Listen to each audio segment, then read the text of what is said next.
Chapter 9. Just like the other kids. I do not consider myself wheelchair bound.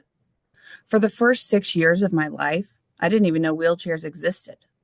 I was perfectly happy scooting around on my hands. But from the first moment I took a ride in the wheelchair, Mom brought to the orphanage for me. I fell in love with it. I loved the ease with which I could move around, but more than that, I loved the feeling of speed. It was like having wings. Mom bought me my own kid-sized wheelchair right after I came to America. It was shiny pink, very light, and easy to manage. I imagine I felt about it the way other kids feel about getting their first bicycle. I had a little pack on the back to put my things in, which I covered in stickers. I practiced wheeling it around the house, down the driveway, and out onto the sidewalk, learning how to turn, go fast, and stop.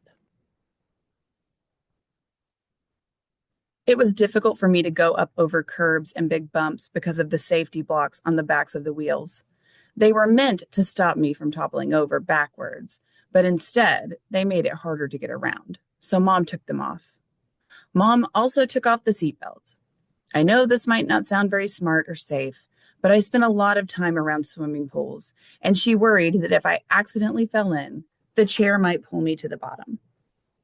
At school, some of my teachers didn't approve of removing these safety features. It was an ongoing struggle to convince them I wouldn't hurt myself if I fell out of my chair or if I did anything that involved not being in my wheelchair. The summer after first grade, Mom got me involved in more sports activities besides swimming. I tried horseback riding, rock climbing, trampoline, and tumbling. I would try just about anything. I swung from ropes, climbed up rock walls, bounced along on a raft behind a motorboat, and rode on a jet ski. I even swam with dolphins. I also went to Camp Potomac Woods, a Girl Scout camp tucked in the hills of Northern Virginia. Mom worried that it might not be very wheelchair friendly, and I was a bit afraid of going on my first trip alone, especially when I got to camp and saw so many other little girls without their parents. Like my first visit to school, it reminded me of the orphanage. But it didn't take long for me to figure out that the camp was nothing like the orphanage. There was so much to do: arts and crafts, sing alongs, nature walks, and making s'mores around a campfire. And despite being in the middle of the woods, not being able to walk just wasn't a big problem. There were ramps leading into most of the cabins. If there was somewhere in the camp that I couldn't get to by wheelchair, the counselors let me ride there in the camp's golf cart. And if there were hikes through the woods, one of the camp counselors would carry me piggyback. I was just one more kid in the camp. My favorite activity was swimming. I was faster in the water than most of the other girls and usually beat them when we raced. It was my first taste of competing at a sport, and I liked it.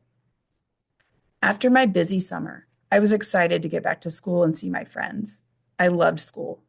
But when it came to any physical activities, my teachers treated me as if I were a delicate little flower.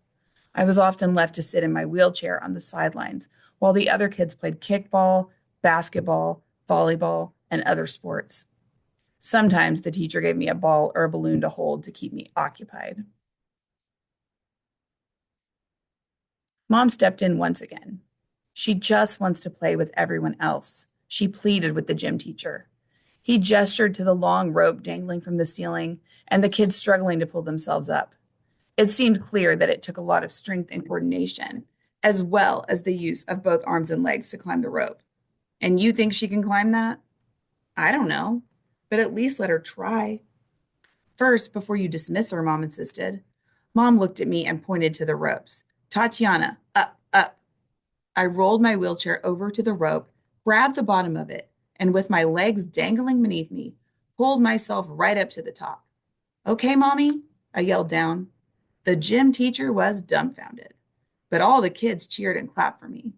Mom smiled proudly. After that, I was included in most of the gym activities, and the kids started to want me on their teams. I think they figured out quickly that being different didn't mean I couldn't do something. It just meant I had to do it in my own way.